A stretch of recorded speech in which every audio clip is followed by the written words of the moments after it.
Hello everyone, welcome to Edu Canteen. Today we have with us Dr. Subham Das.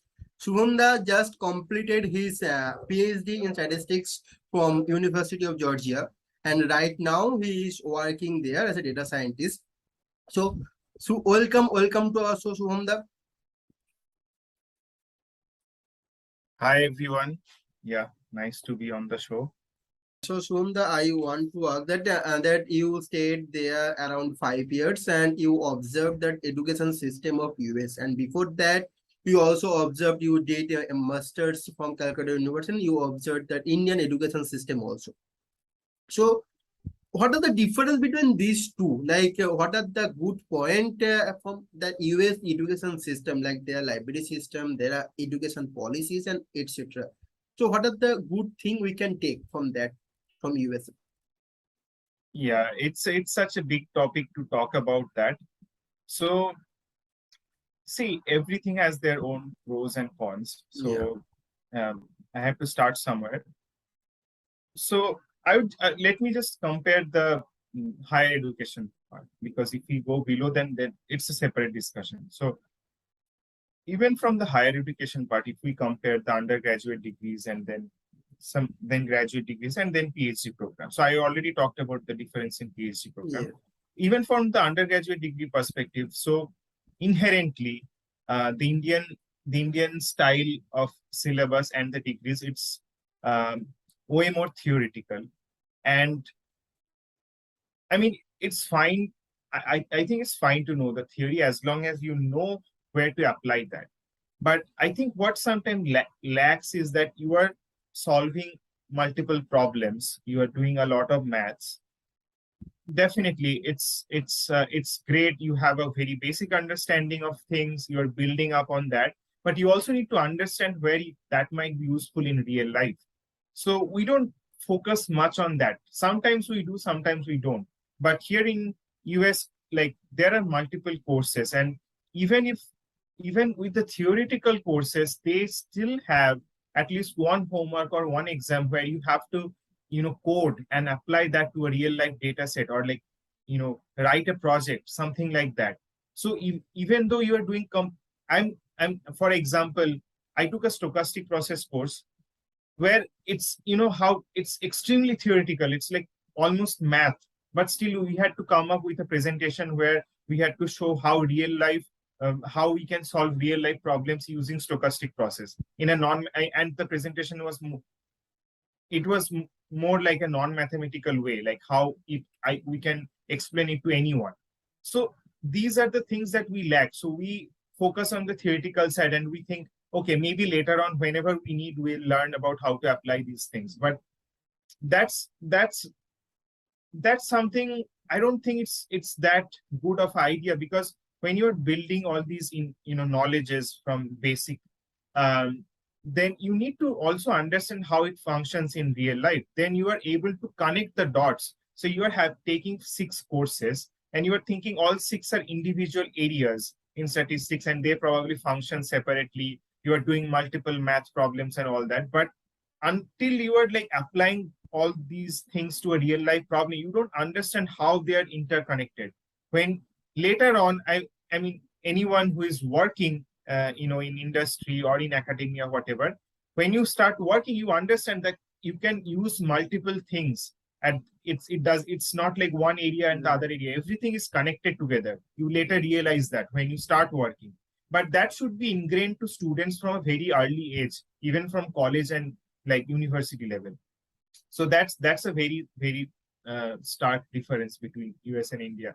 Here they have like so much hands-on, even for like uh, undergrad courses, people coming in from high school for simple things like for sample, say sample survey, like sampling. They have so much like props. They have, say, a box of beads where the beads are colored in different they're colored differently, and you have a scoop which represents taking a sample, and you are sampling it in your own hand. You are seeing how many black beads are in that entire sample, and that's how you do it 10 times. You plot it in the board and you understand sampling distribution. that's what we never had. We had to visualize that because we thought it's always abstract. It can't be done through an experimental way. We are taught to think of everything as abstract. It's not abstract. You can actually do all these things by hand, and you can still realize what these things are, what these concepts are. That's a very basic difference. I have taught undergrad courses here, and the materials are and the course designs are, they are great. Like if somebody wants to learn something from basic, it's just great. So that's one difference in terms of the curriculum and the approach. And the other thing is, again, I think I touched this on my previous question as well. um, it's the interconnection between the subjects. So suppose you want to learn like introductory statistics. So I guess in back in India, if you are going to a college, there would be only one course offered in introductory statistics from the statistics department, and people from other departments or can take it, and that's the only option you have. Like if anyone wants to take that course, that's the only course. But here, if you want to learn introductory statistics, you can learn it from the stats department. You can learn it. Geography has their own intro stats, which is focused on applications or like concepts that are needed in geography. It's offered by the business school or like the MBA department. They have their own introductory statistics course. Say maths department have their separate. So all these departments, all these different branches, they have their own intro stats course, and everything is customized so that people who are interested in that particular domain, it's customized for them. Okay. So there's a lot more customization in terms of what you are trying to learn. It's not just one thing and you have to understand that and figure it out yourself. They are offering you multiple options which you might like. So yeah, I mean, that these are the two most important things, I would say. I mean, in terms of approach, I think our syllabus needs to be more modern. We are still sticking to the British way of doing things. It's ingrained in our culture so much. We need to go out and explore what other countries are doing, because all the universities and the whatever we have, most of the syllabus and the structure, it's still copying with whatever the British did, like a lot of when they were here. So I think it needs to be changed. It needs to be updated based on what all other countries are doing, so that it's like more modern and more. It will prepare you more to face the real world, I would say. So it would be much easier when you start working or going to research. It will be much more easier if you start like this. We got a very good comparison between this USA and Indian education system. I hope that can help. That can be a helpful thing. So now I want to know about your internship and your job part. Like, how did you get the internship and how you got the PPO and now you're doing a job? So how is that? So when I was I was in my third year, that's where it came to me. Okay, so at that point I was a little confused if I want to be in the industry or I want to go to the academia. So the best way to understand that would be do an internship, right? Because you can see how you like the industry type of work, and then you can decide for yourself what you want. So I was applying for internships then, and then yeah, it's like it was so the COVID came in 2020, and most of the positions were taken off.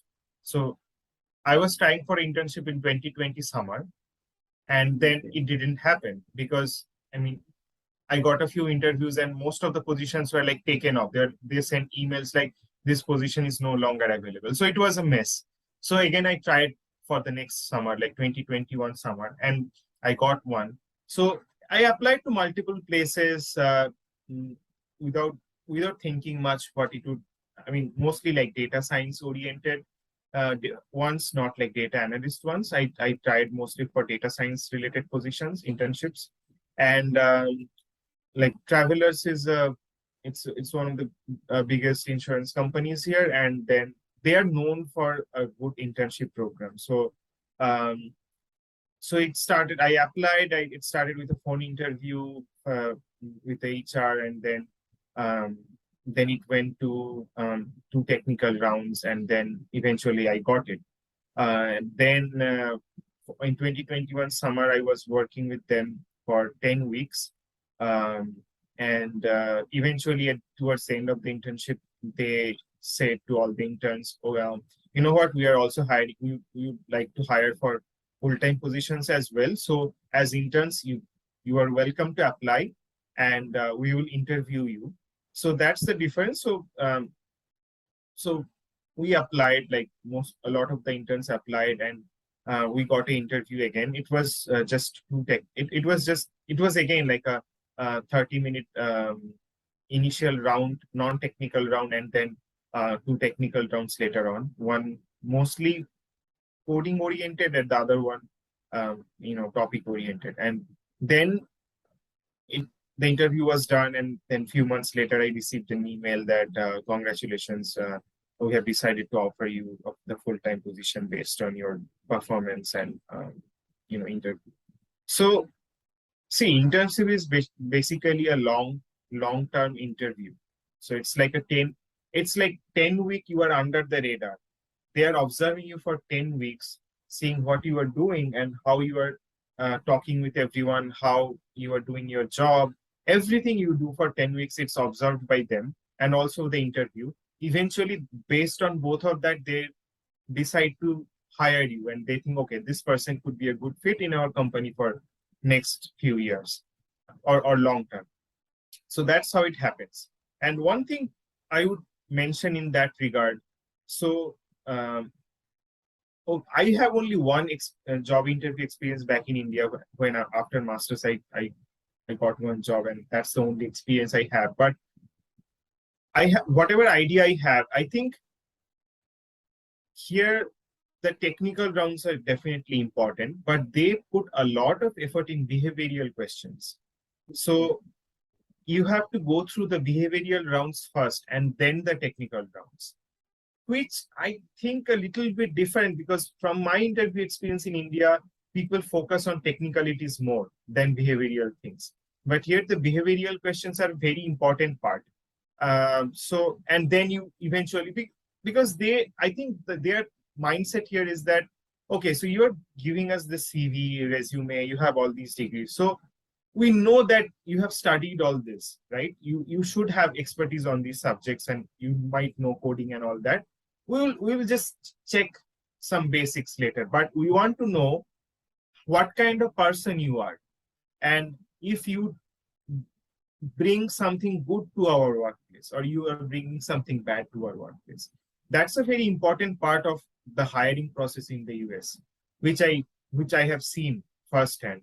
And I have only these two interview experiences, but from some of my friends who have interviewed in some companies in the US, like they have multiple rounds of behavioral questions, like 2 behavioral rounds, 2 technical rounds, like that. So it's like they give equal importance to both. It's not like you can, verbally code anything, you can answer any topic, and that's it, you get the job. No, that's not it. You have to answer, situational questions, how you deal with things, what do you think about this situation, that situation, your strength, weakness, how to cope up with problems, all these sort of different scenarios. You have to be good at that also. To show that you can survive all these things and help out on all these things. Anyway, I'm drifting away to something else, but yeah, that's the process. It's been, you go on to go online, and you just apply to positions, as you can see, and then eventually you get a reply from someone, like, who would like to schedule an interview with you. So something in that regard, which would be very different from India, because in India we are citizens there, and work authorization means nothing to us, because we are authorized to work anywhere we like. But since you are a foreign national here, work authorization is the important part. you can't work even if you want to. You need work permit to do that. So a lot of companies, they allow internationals like us to work with. So there is a temporary work authorization that you can use during the internship. It's called CPT. And it gives you, it's like, so the university treats the internship as taking a course for 2 months or 3 months. It's a that kind of work authorization. So a lot of company allow people to work with that. That's also important when you're applying to some company. You need to see if they allow CPT or not. If they don't allow it, then there's no point applying. So that's also one of the things when people need to, look at when they're applying for jobs or internship in the US, that if they support all these work authorizations, and for full-time jobs, if they support the H-1B visa, because so one good thing is once you get a degree from the US, master's or PhD, you get 1 year of work authorization without the H-1B visa, and that can be extended to 3 years.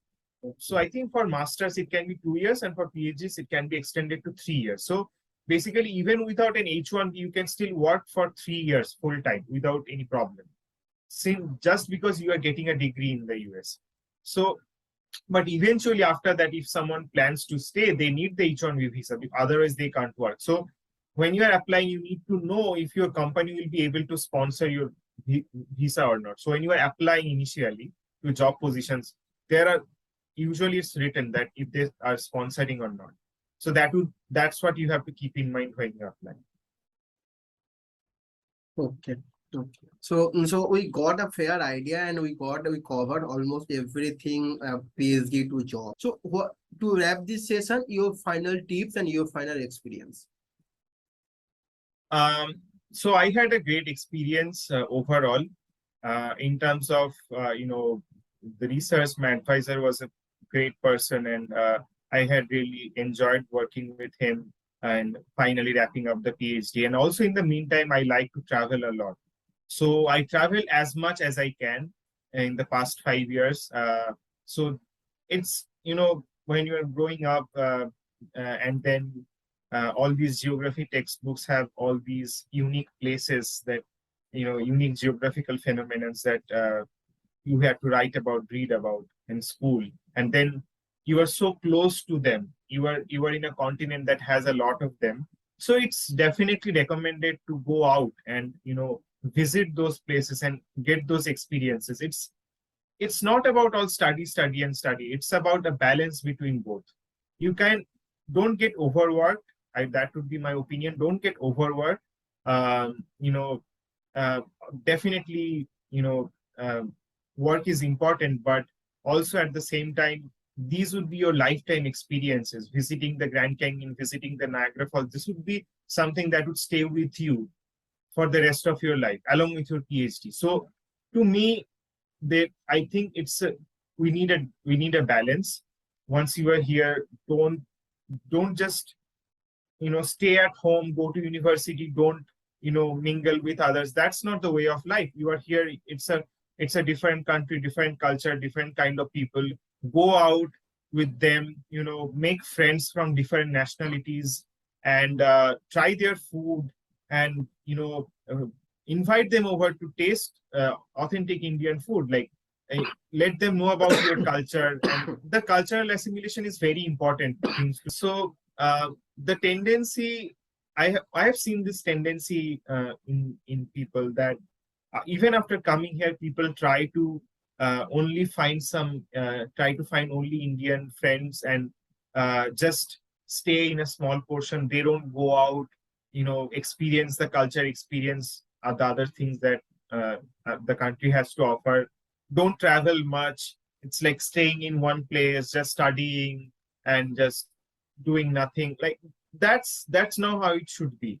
Once you are in a different country, you should go out, make friends, and then meet people from different nationalities. Try to understand the American culture, the food, whatever they have to offer. You'd be surprised how many good practices and traits you can pick up from them. Like being everywhere on time, the punctuality sense, the professionalism sense, the the work-life balance sense. Like, work is work, personal life is personal. Like, you have to give space to both. All these good things you can learn from them as well, and also understand their way of thinking. Mostly they are very kind, helpful, and coming. They will help you out in any other situations. It's like so many things to learn from them, and also at the same time travel as much as possible, because these 5 years are not coming. So once you start working, your holidays and paid time offs, you have to count everything to make time for your vacations. But in a student life, you still have, although you have work, but you still have a lot of flexibility. So you can work around that, and you can travel as much as possible. So do that, and also enjoy the work at the same time. Don't just stay at home all day and then just sulk over work and just study all day. You have do everything. Just get the whole experience of coming here for 5 years. Thanks a lot, Subham. Like, nice to talk you, and this will be very helpful and very insightful. So thanks Hopefully, for your yes. time and managing your time for your busy schedule. So thank you. That's it for today. Yeah, nice